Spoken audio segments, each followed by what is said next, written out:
আশুরা রোজার ফজিলত সম্পর্কে আমরা সবাই কম বেশি জানি। নবী করিম সাল্লাল্লাহু আলাইহি সাল্লাম থেকে প্রসিদ্ধ হাদিস রয়েছে, সহিহ মুসলিমে বর্ণিত হয়েছে, আবু কাতাদা রাদিয়াল্লাহু তাআলা বর্ণনা করেছেন যে নবীজি ইরশাদ করেছেন, সিয়ামু ইয়াউমি আশুরা আহতাসিবু আলাল্লাহি আন ইউকাফিরা আস-সানাতাল্লাতী ক্বাবলাহ।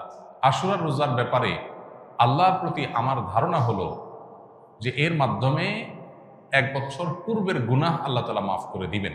এবং আশুরার এই রোজা এটা কতদিন যাবৎ পৃথিবীতে রাখা হচ্ছে সেটার উত্তর হলো মুসা আলাইহিস সালামের সময় থেকে রাখা হচ্ছে।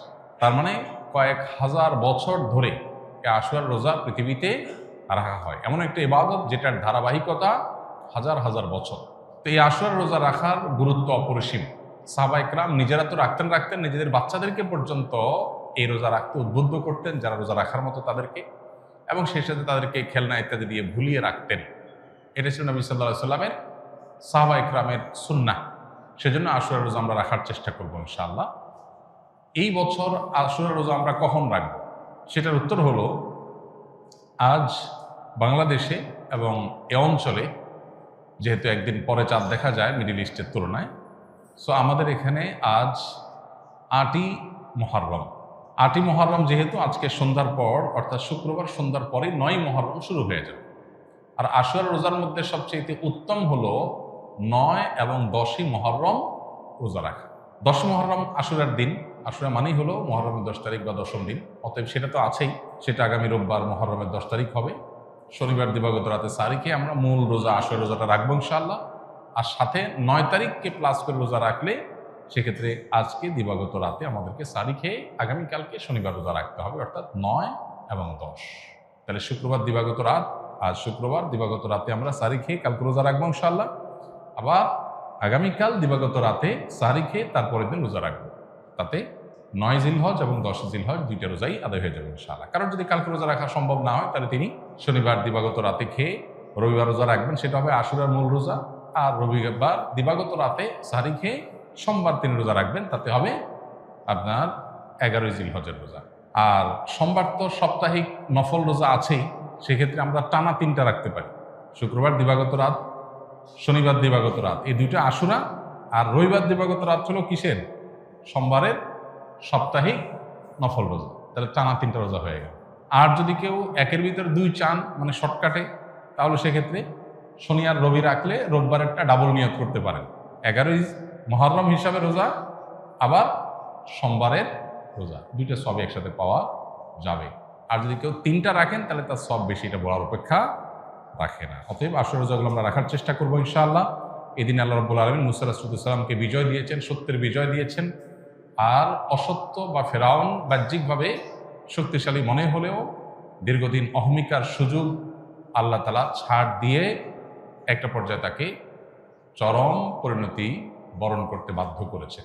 সেই ঐতিহাসিক দিন আল্লাহ নবী মুসা আলাইহিস সালাম সেটার জন্য আল্লাহর কাছে শুকরিয়া আদায় করে তিনি রোজা রেখেছেন, এবং তার অনুসরণে আমরাও রোজা রাখি। এবং ইয়াহুদীদের রোজার চাইতে আমাদের রোজা যেন ভিন্নতর হয় সেজন্য আমরা 2টা রোজা রাখি, এবং সেই 2টা রোজার ভিতরে সবচেয়ে উত্তম হয় ৯-১০, ৯-১০ না পারলে ১০-১১, এই 2টা ধাপের রোজা। আর যদি সেটার কোনোটাই সম্ভব না হয়, শুধু একটাই রাখতে পারে, তাহলে 10 তারিখের রোজাটাও রাখা যেতে পারে, যদি অনেক ওলামায়ে সেটাকে নিষেধ করেছেন। আশুরা উপলক্ষে কি কি আমল করব? আশুরা উপলক্ষে সর্বপ্রথম এবং প্রধান আমল হলো রোজা রাখা, যেটা আমরা এতক্ষণ বললাম। মুহররমের 10 তারিখ এবং তার সাথে 9 তারিখ, এই 2টা রাখা উত্তম। কারণ নবী সাল্লাল্লাহু আলাইহি ওয়াসাল্লাম বলেছেন, যদি আমি আগামী বছর বেঁচে থাকি তাহলে আমি 9-10 রোজা রাখবো। এই জন্য 9-10 রাখাটা উত্তম, এটা নবীজির স্বপ্ন ছিল, আকাঙ্ক্ষা ছিল। আর না হলো 10-11 রোজা রাখা, এটা হলো আশুরার প্রধান আমল। দ্বিতীয়ত, আশুরার এই দিবসের শিক্ষাটা গ্রহণ করা, এটা নিয়ে খুব বেশি আলোচনা হয় না। আলোচনা হয় শুধু আশুরার রোজা নিয়ে, ইতিহাসও আলোচনা হয়, কিন্তু আশুরার চেতনা কি, আশুরার শিক্ষা কি, আশুরা আমাদেরকে কি বার্তা দেয়, সেটা নিয়ে আলোচনা হয় না। সেটা আমরা আজকে আলোচনা করার চেষ্টা করেছি আলহামদুলিল্লাহ। অতএব আশুরা উপলক্ষে প্রতি বছরই আমাদের এই শিক্ষাটা ধারণ করা দরকার যে সত্যের বিজয় হবেই হবে, 2 দিন আগে আর 2 দিন পরে। আর অসত্য এবং বাতিল লাঞ্ছিত, অপমানিত, পরাজিত, নিমজ্জিত হবেই হবে, সেটাও 2 দিন আগে বা পরে। ফেরাউন শক্তিশালী ছিল, ফেরাউন ক্ষমতাবান ছিল, জালিম ছিল, তাই বলে তার পক্ষাবলম্বন সত্যের অনুসন্ধানে মানুষরা করেনি। মুসা আলাইহিস সালাম দুর্বল ছিলেন, তার অনুসারী বনী ইসরাঈলও দুর্বল ছিলেন। তারা শোষিত ছিলেন, আর ফেরাউন শোষণকারী ছিল। এই দুইয়ের মধ্যে আল্লাহ তাআলা চূড়ান্ত হাসি, শেষ হাসি, চূড়ান্ত বিজয় এটা দান করেছেন কাকে? মুসা আলাইহিস সালাম। অতএব সত্যের বিজয় হয় 2 দিন আগে আর পরে। এই চেতনা, এই শিক্ষা মাথায় রেখে যদি আমরা চলি, আমরা সত্যের সাথে থাকবো, সেটা দুর্বল হলেও সত্যের সাথে থাকবো, সংখ্যায় কম হলেও। আমি শুধুমাত্র শক্তি, সামর্থ্য, দল, গ্রুপ, মতাদর্শ এগুলো দেখে, জোয়ার দেখে আমি চলবো না, আমি আদর্শের ভিত্তিতে চলবো। এই শিক্ষাটা আমাদেরকে আসলে দিয়ে থাকে। অতএব সেই শিক্ষাটা আমরা ধারণ করার চেষ্টা করব ইনশাআল্লাহ। আশুরা উপলক্ষে একটা হাদিস, যে হাদিসকে ইমাম তিরমিজি রাহিমাহুল্লাহ বিশুদ্ধ বললেও, হাসান বললেও, অন্য ইমামরা অনেকে জয়ীফ বলেছেন। সেটা হলো এই দিনে আল্লাহ তাআলা আল্লাহর বান্দাদেরকে মাফ করার ইতিহাস আছে। অতএব পরবর্তী জাতিরাও আল্লাহর কাছে তওবা করলে এই দিনে তওবা কবুল হবে, আল্লাহ তওবা করবেন, কবুল করবেন। তো সেই হাদিসের উপর ভিত্তি করে কেউ আল্লাহর কাছে এই দিন ইস্তেগফার এবং তওবাও করতে পারে, যেহেতু নফল আমল, এটা চাইলে কেউ করতে পারেন। মুহররম আসলেই মুআবিয়া রাদিয়াল্লাহু তাআলা আনহুকে নিয়ে বিভিন্ন আলোচনার জন্ম নেওয়া হয়। হযরত মুআবিয়া রাদিয়াল্লাহু তাআলা কি সাহাবী ছিলেন? মুআবিয়া রাদিয়াল্লাহু তাআলা সাহাবী ছিলেন, এটা নিয়ে তো কোনো প্রশ্ন থাকার সুযোগই নেই। আমরা সবাই জানি তিনি সাহাবী ছিলেন, এবং মুআবিয়া রাদিয়াল্লাহু তাআলা আনহু আমাদের সমস্ত মুসলমানদের কাছে শ্রদ্ধার পাত্র। সাহাবীদের সমালোচনা করতে নবী সাল্লাল্লাহু আলাইহি ওয়াসাল্লাম পরিষ্কারভাবে নিষেধ করেছেন। সাহাবীদের সমালোচনা করা, তাদেরকে গালমন্দ করা, এই গালমন্দ করতে নবী সাল্লাল্লাহু আলাইহি ওয়াসাল্লাম নিষেধ করেছেন।